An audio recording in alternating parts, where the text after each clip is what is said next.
आपने पश्चिम उत्तर प्रदेश में करके दिखाया, इसके लिए आपको बहुत बहुत साधुवाद और इस्तकबाल है। जागरूक क्यों नहीं होंगे? मुझे गर्व है कि जिस मेरठ में ये बोल रहा हूं, ये धन सिंह कोतवाल की क्रांति की धरती है। जिस मेरठ में मैं बोल रहा हूं, ये माता दीन भंगी की क्रांति की धरती है। अभी मेरे बड़े भाई रतनलाल जी बोल रहे थे तो मुझे भी इतिहास की बात याद आ गई कि जहां पर बोल रहा हूं यहीं बगल में 1857 की क्रांति हुई थी, और वो क्रांति माता दीन भंगी की वजह से हुई थी, और वो क्रांति धन सिंह कोतवाल की वजह से हुई थी। तो हमें उस इतिहास को जानना चाहिए। ये मैदान इस बात का गवाह है कि हमारे इतिहास को दबाने की कोशिश की गई। तुम्हारा शिवाजी महान कैसे? तो उनके साथ एक जोड़ दिया गया कि दादाजी कोणदेव की वजह से महान, जबकि दादाजी कोणदेव का शिवाजी के जीवन में कोई योगदान नहीं। तुम्हारा चंद्रगुप्त मौर्य महान कैसे? तो जोड़ दिया एक चाणक्य नाम का कैरेक्टर, जबकि इतिहास में चाणक्य का कोई उल्लेख नहीं। कोई विदेशी जितने भी इतिहासकार आए उन्होंने कहीं उल्लेख नहीं किया। तुम्हारा कबीर इतना महान कैसे? तो जिन मनुवादियों को कबीर का जन्म नहीं पता कि कब हुआ था, वो बताते हैं कि विधवा ब्राह्मणी के गर्भ से हुआ था। जन्म की तिथि नहीं पता, विधवा ब्राह्मणी के गर्भ से हुआ था ये पता है। इसलिए इतिहास को चुस्त दुरुस्त करने की जरूरत है। और साथ ही साथ ये मेरठ वो धरती है जहां कभी सर छोटू राम की विचारधारा की वजह से चौधरी चरण सिंह और भारतीय किसान यूनियन के लोगों ने कभी नफरतवादी राजनीति को, इशारों में समझिएगा, नफरतवादी एजेंडे को यहां पनपने नहीं दिया था। लेकिन नफरतवादियों ने एक झूठा बहुजनों के बीच में दंगा करवा करके उस यूनिटी को छीनने की कोशिश की। किसान आंदोलन में काफी हद तक वो दूरियां कम हुई हैं। यहां से शपथ लेकर के जाइए कि उन नफरत भारतीयों को पश्चिम उत्तर प्रदेश से उखाड़ फेंकेंगे।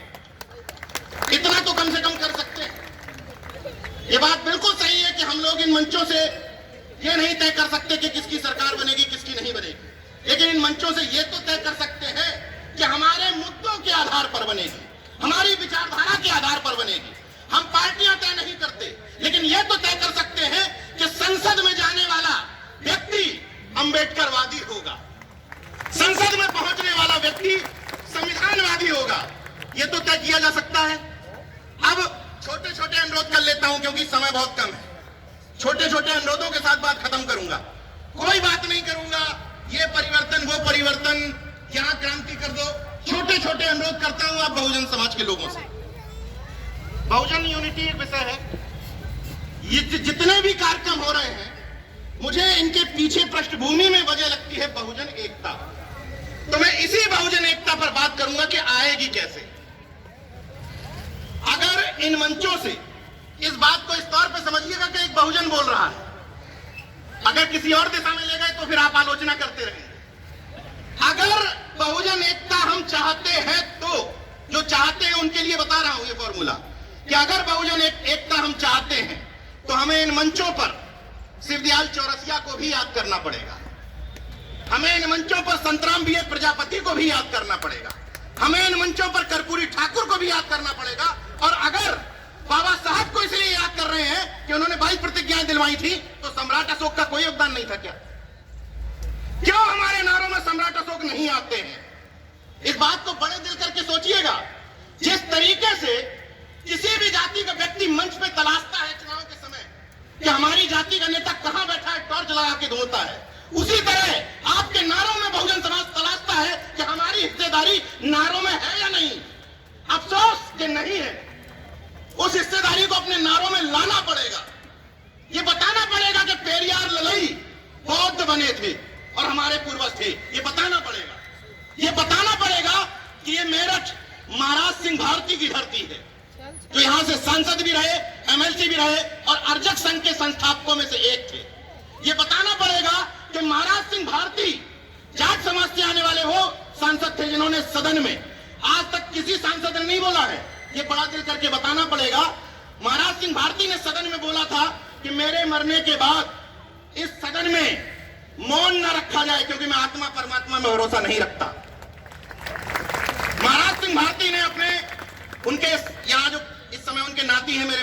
सतीश भारती जी, वो कह के गए थे अपनी वसीयत में कि ना मुझे मेरे अस्थि कलशों को कहीं किया जाए, और हाँ एक बात और कह गए थे कि मेरे नाम के आगे स्वर्गीय ना लगाया जाए।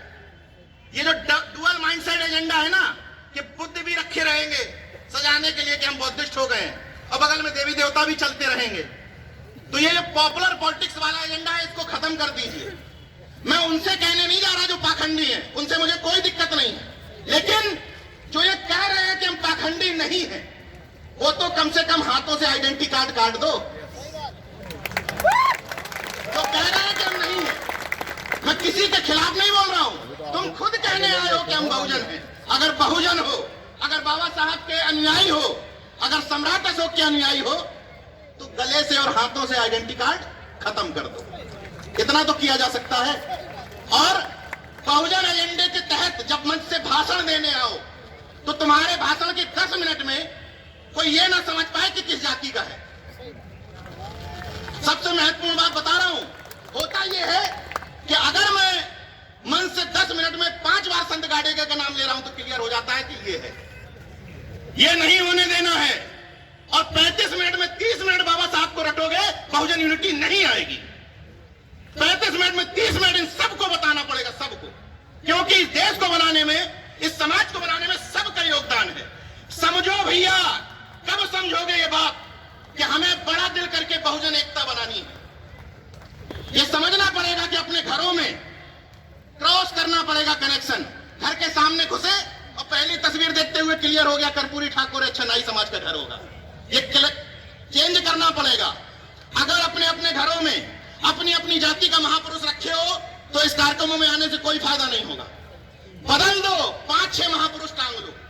और अपनी जिस कार से इस तरह के बहुजन, शादियों में जा रहा हूं, मुझे कोई दिक्कत नहीं, बहुजन एकता के कार्यक्रमों में अगर जा रहे हो और तुम्हारी गाड़ी में 5 सीट में 5 तुम्हारी जाति के बैठे हैं, तो तुम बहुजन एकता के दुश्मन हो। कोई इसमें मुझे दो राय नहीं। और अगर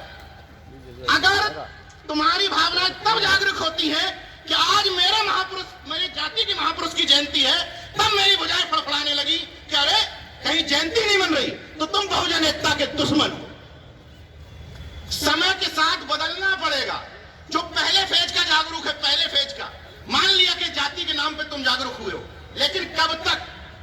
1 साल छूट दे दी, जाति के नाम पे जागरूक रहो, 2 साल छूट दे दी, 3 साल छूट दे दी। अरे जो 20-25 साल से अम्बेडकर बाद, नमो बुद्धाय, जगदेव बाबू और रामस्वरूप वर्मा की बात कर रहे, तुम तो बदल जाओ। तब तो 1 साल वाले को बताओगे कि तुम चेंज हो जाओ। 25 बताइए, ओबीसी तो मूर्ख था, तो जो होशियार थे, जो 30 साल पहले बाबा साहब को समझ गए थे, वो खटीक में ट्रांसफर क्यों नहीं कर पाए अम्बेडकरवाद? वो पासियों में ट्रांसफर क्यों नहीं कर पाए अम्बेडकरवाद? हमारी गलती, हम तो मूर्ख थे, हम तो कावड़ हो रहे थे। महत्वपूर्ण सवाल है ये। इसलिए मेरे जैसे व्यक्ति को भी आरएसएस ट्राई करती है, मेरे जैसे व्यक्ति को जो सब कुछ स्पष्ट है, केवल गूगल पे नाम डालिए नीरज भाई पटेल, सब कुछ स्पष्ट हो जाएगा कि क्या हूं। मेरे जैसे व्यक्ति को आरएसएस ट्राई करती है, और आप अपने घर के बगल के व्यक्ति को ट्राई नहीं मारते। अरे छोड़ो यार, वो तो पाखंडी है। ट्राई मारिए, ट्राई। जितने भी आपके आस पड़ोस लोग रह रहे हैं, बिना ये सोचे हुए कि फलाना तो ये है, ट्राई मारिए। मैं चुनौती दे रहा हूं कि जिन समाजों को आप पाखंडी कहते हैं, उन्हीं समाजों से मैं हजारों अम्बेडकरवादी तैयार कर सकता हूं। मेरा चैलेंज है ये। और ये कार्यक्रम इस बात का गवाह है। इस सूखी धरती पर ये क्रांति की धरती हुआ करती थी, लेकिन अब ये कहा जाने लगा था कि पश्चिम उत्तर प्रदेश में लोगों के पेट भरे हुए हैं, जमीनें काफी ठीक ठाक हैं, दिल्ली से सटा हुआ है, तो यहां के लोग बहुजन मूवमेंट नहीं समझते।